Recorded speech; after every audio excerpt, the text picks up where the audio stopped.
नमस्कार। अथ माघ मास कथा 15वां अध्याय आरंभ। श्री दत्तात्रेय जी बोले, एक समय कांचन मालिनी नाम की अत्यंत रूपवती अप्सरा प्रयागराज में माघ मास का स्नान करके कैलाश पर्वत को जा रही थी। मार्ग में एक गुफा में बैठे हुए विशालकाय और भयानक राक्षस ने अप्सरा से कहा, हे सुंदरी, तुम कौन हो? कहाँ से आ रही हो? तुम्हारे वस्त्र गीले क्यों हैं? और आकाश मार्ग से तुम कहाँ जा रही हो? तुम्हारे गीले वस्त्रों से जल की एक बूंद मेरे सिर पर गिर पड़ी है और इससे ही मेरे कठोर हिंसक पाप आत्मा का मन दया से नम हो उठा है। इस जल की एक बूंद के प्रभाव का मैं वर्णन नहीं कर सकता, अतः तुम ही अपनी इस प्रभाव शक्ति को स्पष्ट करो। उस राक्षस के प्रश्नों को सुनकर अप्सरा कांचन मालिनी ने कहा, हे राक्षस, मैं स्वर्ग की अप्सरा कांचन मालिनी हूँ।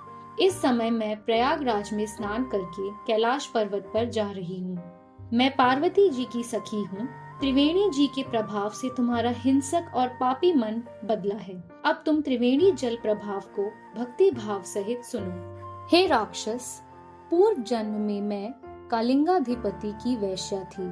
मैं अनिंद्य सौंदर्य और लावण्य से संपन्न थी।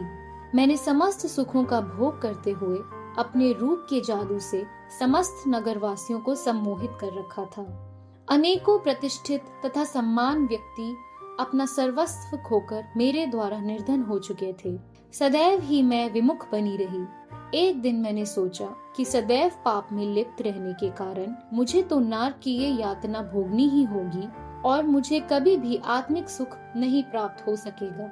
इस प्रकार विचार करते हुए भयभीत होकर मैं मूर्छित हो गई तथा भूमि पर गिर पड़ी। जब मुझे पुनः चेतना प्राप्त हुई तो वैदज्ञ और ज्ञानी राजपुरोहित के समीप गई और हाथ जोड़कर उनसे निवेदन किया, हे वेद शास्त्र मर्मज्ञ, ज्ञानी और धर्मात्मा राजपुरोहित जी, मैं सदैव ही पापाचार में लिप्त रही। कृपया मेरे उद्धार का मार्ग बतलाइए। मेरे विनय सुनकर राजपुरोहित कृपालु होकर बोले, हे सुमुखी, तेरे समस्त पापों से मैं अवगत हूँ।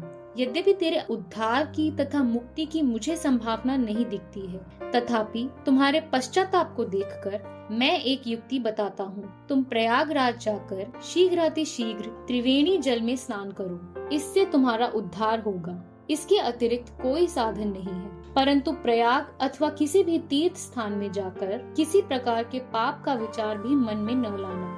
तीर्थों में जहाँ अक्षय फल मिलता है, वहीं थोड़ा सा पाप भी भीषण नरकदायक बन जाता है। इति श्री पद्म पुराणे माघ महात्म्ये 15वां अध्याय संपूर्ण। विष्णु भगवान की जय। धन्यवाद।